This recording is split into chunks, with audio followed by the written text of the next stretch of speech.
Resiko gagal bayar di aplikasi pinjol EasyCash, ya ini merupakan pinjol legal ya, dan kira-kira solusinya apa sih buat teman-teman nanti yang telat bayar atau gagal bayar di aplikasi pinjol EasyCash ya terbaru di tahun 2025 nanti.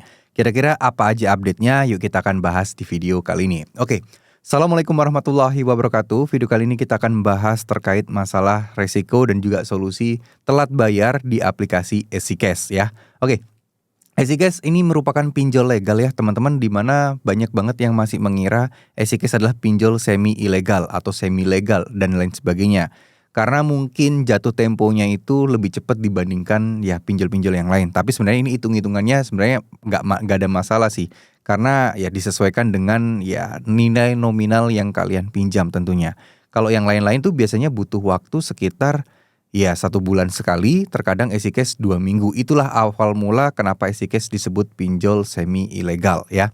Oke, jadi resikonya tetap masih sama, di mana akan ada bunga dan denda yang akan kalian kenakan dan terus berjalan meskipun kalian nggak bisa bayar setelah melewati jatuh tempo. Lalu bunga dan denda ini tenang aja nggak akan bisa melebihi 100% dari hutang kalian. Artinya maksimal utang kalian itu 2 kali lipat lah. Jadi gitu ya, misal utang 1 juta jadinya 2 juta. Mungkin ada lebih-lebihan dikit, mungkin ada biaya admin dan itu pun gak seberapa. Kalaupun ada biaya yang sangat-sangat tinggi sekali dan ini di luar hal yang wajar, kalian harus minta rincian dan juga teman-teman harus protes. Ya biaya apa ini? Dan itu gak boleh sebenarnya ya.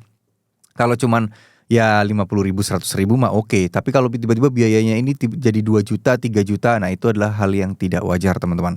Nah kemudian yang kedua ini adalah soal penagihan. Cara penagihan dari EasyCash cukup lumayan gencar karena banyak banget ya pengguna EasyCash di sekarang ini yang sharing di TikTok dan lain sebagainya. Banyak banget yang memang mengalami penagihan-penagihan yang menurut saya sih sebenarnya masih wajar. Tapi terkadang kalian akan menemukan beberapa oknum, kita sebutnya oknum, karena sebenarnya itu EasyCash tidak melakukan itu. Mungkin ya nggak tahulah ada oknum tim penagihannya yang berusaha untuk menagih kita dengan intimidasi dan lain sebagainya. Tapi nggak usah khawatir, pihak EasyCash pun juga memerangi hal ini dan menentang hal ini. Kalau kalian menemukan tim penagihan yang kurang ajar, yang mengintimidasi, ya teman-teman sebenarnya simpel aja. Teman-teman tinggal lapor ke OJK ataupun ke EasyCash-nya, karena EasyCash-nya pun tidak mengendaki hal ini terjadi juga. Terus kemudian selanjutnya ada beberapa hal penting juga nih teman-teman yang harus teman-teman ketahui.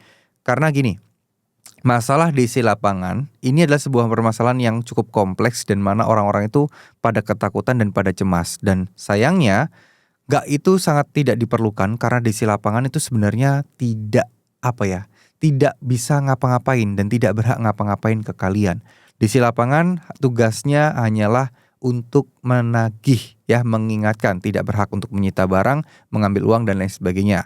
Dan yang paling terakhir adalah ini tidak akan masuk ke ranah hukum baik perdata maupun pidana, apalagi pidana ya. Perdata bisa, tapi kecil kemungkinan kalian diproses gitu ya. Nah untuk pidana ini udah jelas nggak mungkin. Jadi kalau ada ancaman kalau akan dipenjara dan lain sebagainya, nggak usah khawatir karena itu tidak mungkin terjadi. Oke, terima kasih. Semoga apa yang saya sampaikan bisa bermanfaat. Mohon maaf jika ada salah-salah kata. Wassalamualaikum warahmatullahi wabarakatuh.